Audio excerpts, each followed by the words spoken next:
Well, hello there guys, and welcome back to the channel. So Deep Dive for Spider Slayer is out, and obviously we had to take a look. And first we're going to take a look at his general rotation, and then we're going to break down all of his abilities fully. And I must say that I'm not terribly impressed, but we're going to keep that later. Effectively, he's kind of like a tech version of Mojo, where he doesn't crit and he shocks opponents instead of critting, basically. And he has to complete also 2 different prompts that will involve like a medium hit, a light hit, a heavy attack, or parrying the opponent, or dexing, or taking a picture, which is going to be like a spiral-esque type of mechanic, where he can put a falter on the opponent. His specials power burn the opponent a little bit, and power burn, opponent a little bit, and then he deals damage. He has access to passive slow and also passive cowardice if he's awakened. And potency of these effects effectively gets increased the more armor ups he has. And he has a potential for attacking them in between fights. Alright, so that's basically the champion. And again, more armor ups, the more potent damage he's dealing. But let's get to the nitty gritty bit. First of all, his prestige listed here is wrong. If this would have been correct, then he would be the highest prestige champion in the game by far. He is not. Thank God about that, by the way. Because I'm not gonna lie.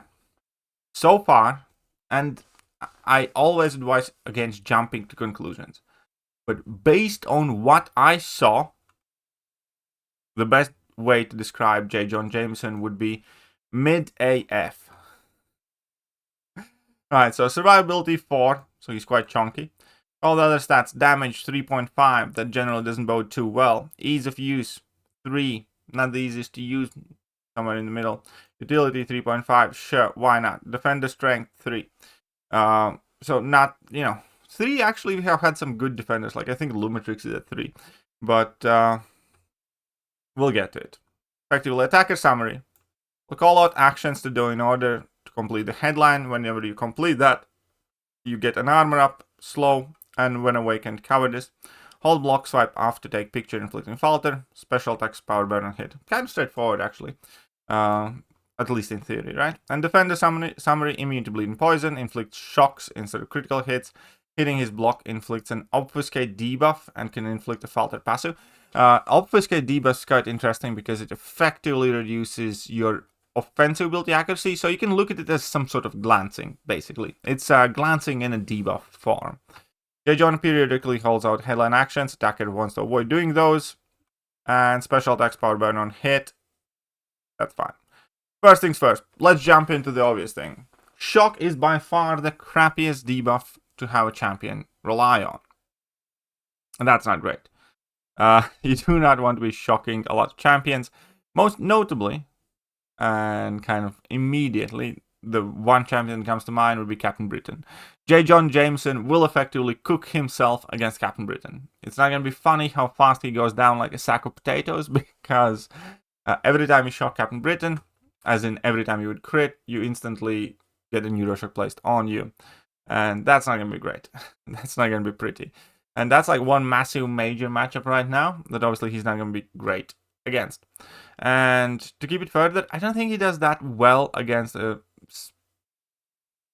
whole bunch of champs. And it largely goes, again, even if his damage is, good, champions that rely on shock generally just don't do well in the game, even if they do have massive damage outputs. Like Black Widow, Deadly Origins, we don't really see much of her, because a ton of champs out there has either got energy resistance or they get powered up by shocking them. For instance, going up against Bishop, that gives him the prowesses. I'm sure he can still do those fights, but it's generally just a fairly bad practice.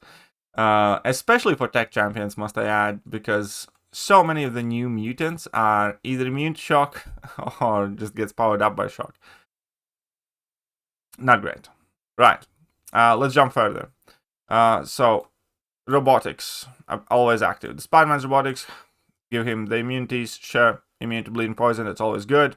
Isn't trained to land critical hits, as we discussed, inflict shock as a defender, these are less potent, and you have your ability accuracy increased because, well, basically he's a domino counter with this. It's not like Domino is the most relevant defender right now, though, but still, always nice to have a domino counter, let's be real.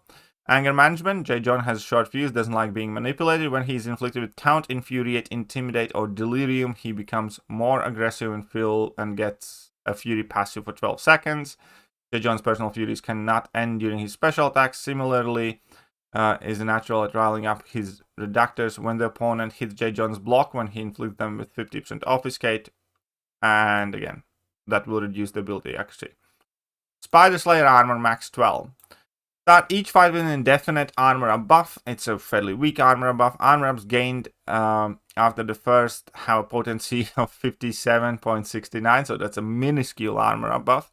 And duration of 20 seconds, each expiring one at a time. J. Jonah shocks and power burns gain 15% increased potency for each active armor up effect, up to 20 armor ups. This is the second big problem. He's a ramp up champion. He really is. He also has a pre-fight basically with his awakening, where you can enter a fight with, let's say, 9 armor ups to begin with if you have used him in a lot of fights in the quest.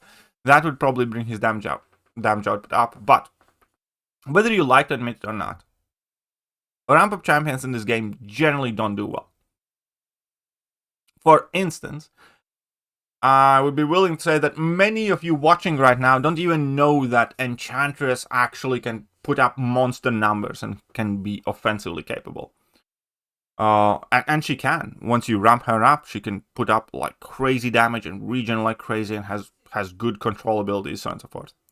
The problem is, nobody cares. Because we get one Everest piece of content in like 3 years. And even when we do, generally there are equally good, if not better, options that are also good for short-form content. And hopefully, J. Jonah Jameson's one of those. Hopefully he can perform well enough on the first fight to be relevant. But a design like that immediately puts a champion on the back foot. And more often than not, it just means that the champion will barely ever see the light of day, and in the best case scenario, will whip him out once every couple of years. Kind of like, let's say, Wong right now. You know, Wong was amazing for those Necropolis challenges. Perfect. Loved having him. Maybe some other individual fight or quest here and there. Sentry, Enchantress, massively, ramp up. And all of them still have to compete with like Aegon and whatnot anyways. And then again, when these challenges came out, like Northstar is a ramp-up champion, right? And then most of us still ended up using like Mr. Sinister because he's also a ramp-up champion, but just great for everything. And then like Mr. Sinister and Onslaught basically did that challenge for most people. So what I'm trying to get is, Kabam is doing nobody any favors when they design a ramp-up champion in the game. It immediately stacks the deck against those champions. So whilst I hope he performs well enough initially, statistically and historically, the odds are not in his favor. Right, front page headline, and this is basically the Mojo prompts. This is what I discussed. So again, has the best front page headlines in business. After the fight begins, J. Jonah will improvise a headline for how he will fight the latest menace and call out an action for attacker to complete.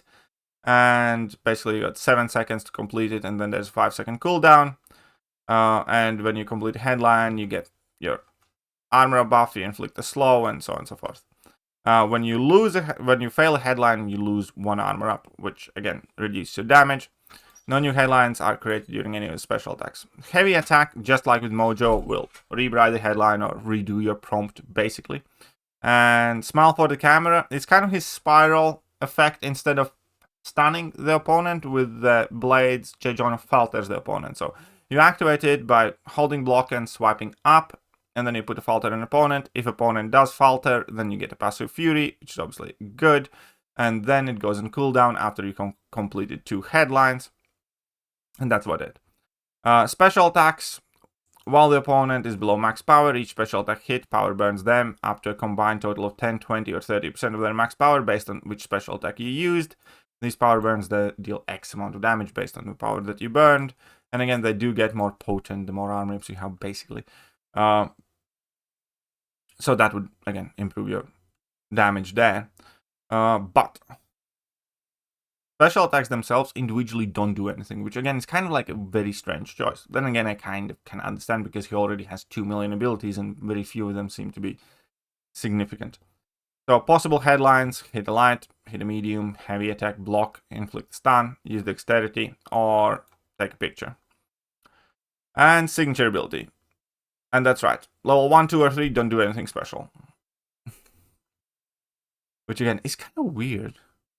Signature ability: cowards hide behind masks. A complete headline inflicts 20% cowardice passive for 16 seconds and refreshes existing ones. These are paused during special attacks, max attacks 3. So, reduced chip damage, I suppose. Offensively and defensively, just, becomes chunkier. Once per fight, when J. Jonah takes a picture of the opponent, he gains an indefinite Ozir armor up buff. This armor up persists between fights. If J. Jonah defeats this menace with at least one of these armor ups, active, max attacks 8. So this is part of his ramp up. So you can fight eventually, the next fight with 2 armor ups to begin with and have slightly higher damage output from the get-go, and so on and so forth. Synergy bonuses: completing a headline inflicts a degeneration passive, dealing 80% of the attack. I don't think it's anything too crazy. With Mojo, start each fight with J. John's smile for the camera filter effect available. It can be reused after 2 completed audience prompts. Okay, cool. I hired you. Completing headline grants 4% of missing health self-repair buff for 5 seconds. Again, it's the missing health, so whatever.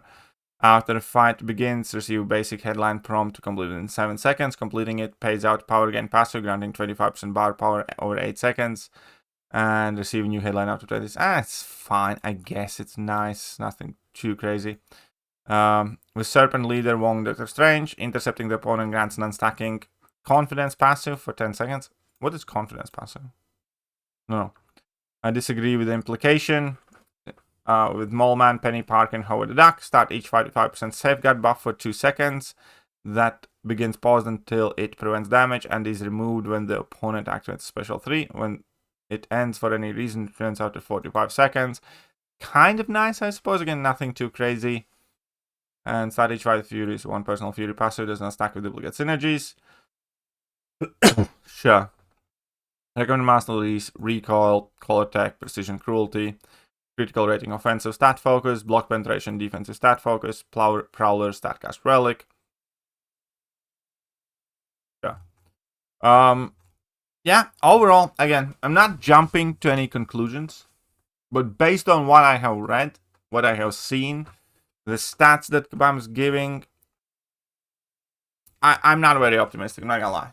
My hype has definitely nosedived. It looks fairly mid. It really does. I hope he's good. Again, whenever a new champion arrives, I always hope they do well. And in this instance as well. But I do think that design, again, in itself is setting him up to fail. Kind of like, Sentry was. Like, whenever the last year's Christmas box came around, it was kind of immediately obvious that Sentry was by far and away the, crappiest choice. And it has been the case. Yeah, you can do something with Sentry like once a year or once in 2 years, but, if you have a selector, how many of you would pick Sentry if you didn't have any of Medusas and DPXs and Black Panther Civil Wars and Sentinels and Purgatories? But basically no one. And it's kind of the same here. I'm not saying he's going to be awful.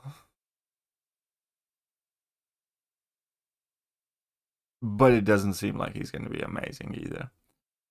Then again, who knows? It might translate much better, in the game rather than what we have seen. Maybe Kabam is cooking something that will make him good. Doubtful though. I have a hard time seeing myself pick him over like Sentinel or a FAM or something. Anyways, that's it for now. Let me know what you guys think, and I'll catch you guys soon. Bye-bye. Hello there, guys, and welcome back to the channel. So we have all the information about the